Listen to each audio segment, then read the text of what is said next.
قرآن کریم میں اللہ تعالیٰ نے سابقہ نبیوں کے واقعات بیان کیے ہیں، اور اسی طرح ان قوموں کے واقعات بھی بیان کیے ہیں جن پر اللہ تعالیٰ کے انعامات ہوئے، اور وہ نافرمان قومیں جو اللہ تعالیٰ کے عذاب سے دوچار ہوئیں ان کے بھی واقعات بیان ہوئے۔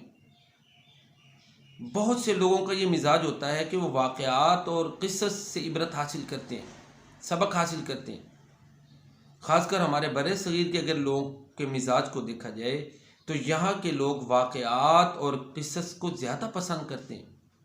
اب دیکھ لیں، وہی علماء اور وہی اسکالرز زیادہ سنے جاتے ہیں جو واقعات بیان کرتے ہیں، اور بعض دفعہ ان کے واقعات بیان کرنے میں وہ جو ہے تحقیق کو سامنے نہیں رکھتے، موضوع من گھڑت واقعات بھی بیان کر دیتے ہیں۔ اس کے باوجود چونکہ عوام میں تحقیق کا وہ کہہ لیں کہ عنصر موجود نہیں ہوتا، اس لیے ایسے لوگوں کو جو ہے وہ پذیرائی ملتی ہے۔